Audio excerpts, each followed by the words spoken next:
Well, next we are going to discuss the page 12 about the purification of copper. Well, the purification of copper is actually an application for case 5 when both electrodes are using copper. Okay, so here shows. Well, in the chapter about metal, you are going to learn that copper is extracted by heating the ore with carbon. But in fact, if the copper ore is really heated by the carbon, then the copper you obtain will be contain a lot of impurity. This is very important because the impurity may affect the conductivity. So, for example, if your copper is used to make wire, then the impurity may affect the conductivity. Okay, so we're going to use electrolysis or electricity to purify the copper. Okay, and here shows, first of all, we are going to connect the impure copper as the anode, and the copper rod, which is pure, we're going to obtain is in the cathode. Okay, so here shows in the anode they're going to undergo oxidation. Okay, so the metal, the copper metal will become copper to iron. Okay, and here the copper to iron will turn to copper again. Of course, this 2-half equation is not balanced, so we're going to balance it. Okay, yes, and then afterward you can see the impure copper anode we're going to reduce in size, and there is a reddish brown or copper layer formed in the copper cathode. Well, yeah, this is copper from the anode. Good. Okay, but you should pay attention is only the area that is under the solution will form copper metals. Okay, and for those impurities, either more reactive or less reactive than copper, they will not able to form on the cathode. Okay, so they will fall in the bottom of the solution. Well, next here shows an example. Well, first of all, this is not correct. Okay, the correct one should be not something like this. Okay, the positive and negative electrons are reversed, so they contain sand and zinc as impurities. Okay, so we're going to see what's going on.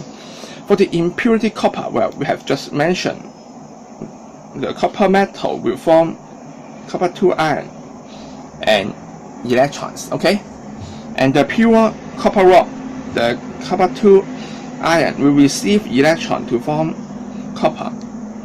So maybe you will ask, of course, sand will not conduct electricity. They will fall at the bottom of the solution. This is correct.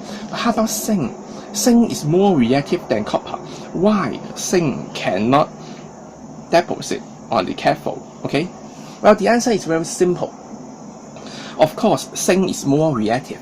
So in the impure copper electrodes, the zinc metal will form zinc iron first. Okay,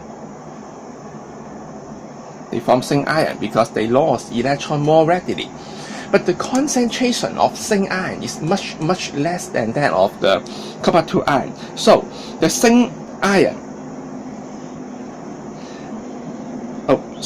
they cannot deposit on the cathode. Okay, because first of all, their position in electrochemical series is lower than that of copper to iron.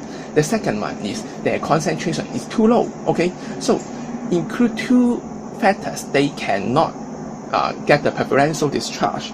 So describe what will happen in the impure copper rod. This increase in size because copper metal lost electron or undergo oxidation.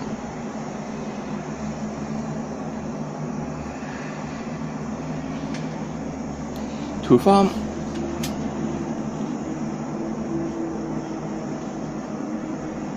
copper to iron, which is soluble.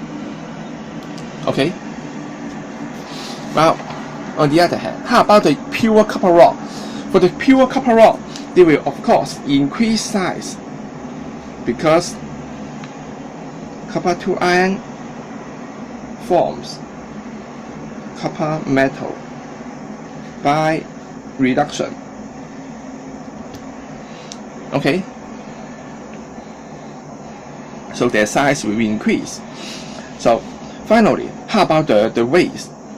Okay, electroplating, they will contaminate our environment in a large scale because they use a lot of acid, alkaline, and toxic chemicals. So let me rephrase again. The acid will be used in removing the oxide layer. Okay, they will not use sandpaper to remove the oxide layer because it's too time consuming. Okay, they will use acid because metal oxide are base. They will react with acid to form soluble salt. Okay, so they will use acid to clean the metal surface. How about the base? The base is used to remove the grease, okay, or oil on the metal layer. Okay, because if there's a grease, or for example a oily finger pin, okay, they will affect the appearance of the product.